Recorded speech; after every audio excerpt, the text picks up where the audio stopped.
spent so long just wondering. For years I was adrift, directionless and wayward, lost like a swallow on a cliff. But slowly I found purpose and my life became more clear. So guys, at last, dumating na din kami dito sa resort.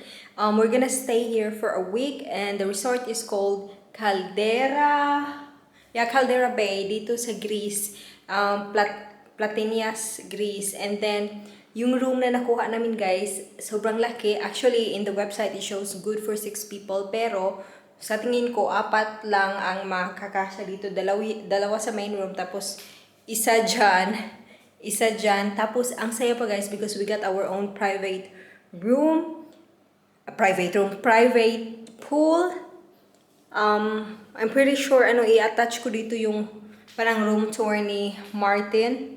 And then, tapos walking distance lang talaga siya. Parang mga 15 steps lang, nandun ka na sa dagat. And I really like it here and people are actually really accommodating. Ganyan.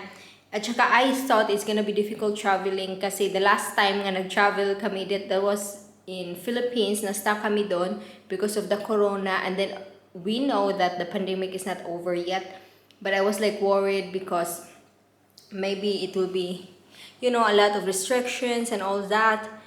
Pero sobrang naging dali ng travel namin. You just have to have the vaccination card. And then, it's just so easy. Pero pag wala ka nun, is dun sa airport mismo, pagkadating mo dito, is corona test ka. Pero kami dalawa ni Martin, we're already vaccinated. So, lang talaga ang bilis. Tapos, wala din masyadong tao. Yeah, so we just got home. We just got here and enjoyin namin to guys. We will be here for a week. And today is Thursday. Tapos, uwi kami Friday next week. Haggard guys, kasi ang aga ng flight namin dito, it was 4 in the morning, gising na kami. Kasi yung flight is 7. So yeah, and now we're so hungry, hindi pa talaga, actually, wala pa kaming kain. Since dun sa Denmark, tapos dito. So, I'm gonna change. It's too warm in here. I'm also gonna buy some sunblock. Tapos kain kami lunch. Yon. Okay, I forgot my key.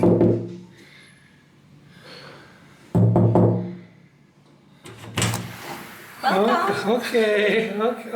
Why did you knock? Because I locked the door. So this is the tour.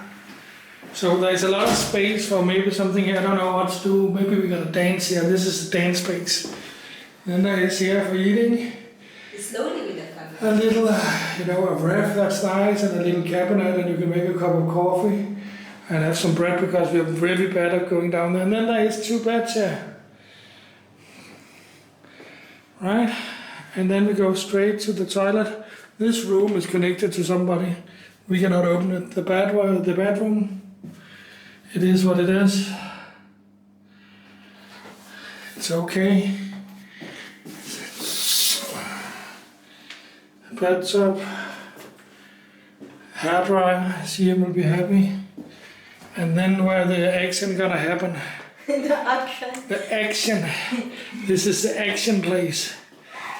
Oh, ready for action already. And that's the action movies there. Television, there's a phone, there is a CM. But that's what's gonna make. And then we got our own balcony here. So we can sit and eat at the balcony. Or we can have a sun bath here. So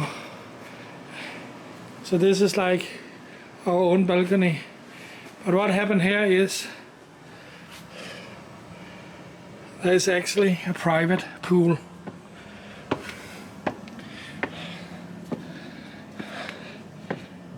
Yes, our own private pool. So that's what I'm gonna check out in a matter of minutes.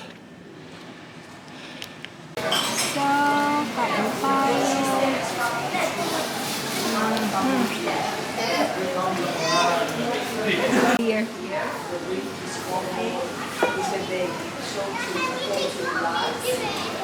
Chill down, no. Kan du bara avslöja för mig? Nej, kom nu.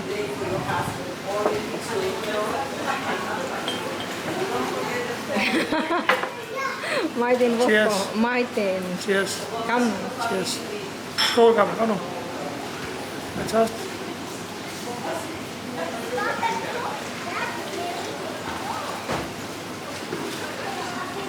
Okay, stop. Good job, bro.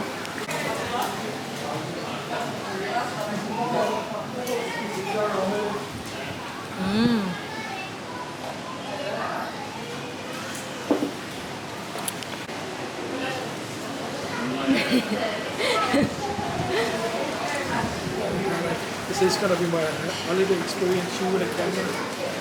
Yeah.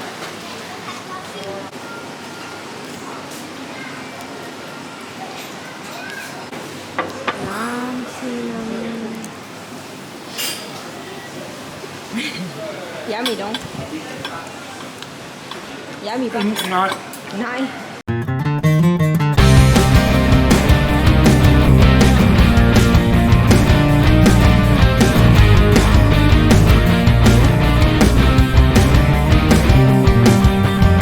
Well, can I take your order, sir? I'm taken by surprise. She's got a gentle kindness in her smile and a shining in her eyes. I need for her to see that I am not like other guys. I'll take a six. We just got back, guys. Grabe. Ang init sa labas, parang nasa Pinas lang talaga. Tapos kumain kami and then right after that, bumili kami ng mga pwede namin makain at mainom dito sa loob kasi mas mura, pero sa tingin ko medyo mahal pa din kasi yung binilhan namin is yung malapit sa dagat. So I think if you go a bit farther, it will be way cheaper. Pero pakita ko sa inyo yung aming mga pinamili. We bought a big water, 5 liter. 2 euro siya. There. Kasi walang water dito. Pag yung maliliit na water bibilhin, mahal siya. So my Coke then. Ang Coke is 1.9 euro. And then bumili ako ng ano ba to? Hair conditioner. Hindi kasali dito, guys. Pero okay lang kasi mura lang naman kasi naka-promo yung pag-book namin dito. So siguro kaya yun. So anyway, ito is, how much is this? 250 euro. Ano siya? Conditioner. And then, ano pa ba? Q-tips. Magkano ba to? 1 euro there. Ito pala mga pusyungan nila. And then this one is meron kami ganito pero nasa bahay. Nakalimutan namin dalhin. 20 euro siya. There. Need. Pero 20 euro siya, guys. Pero minus 3 euro naka-discount. And then this one is shampoo. So 2.1 euro. Ito, ano ba to? Magkano to? Ito hindi ko alam. There, 1 euro.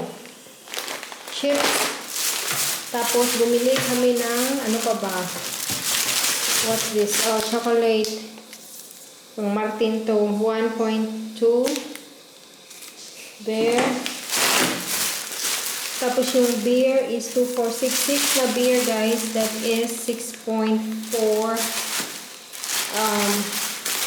euro. So, lahat-lahat yan nasa mga 45 ata, 45 euro. Okay lang. But then next time, it's just because we just arrived to them. We just really want it easy. Pero, pag ubos na to, the next time, pupunta na talaga kami sa totoong supermarket para mas makakamura tayo.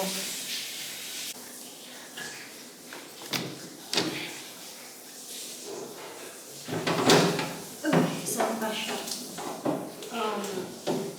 Nope. So, I have to this. Then,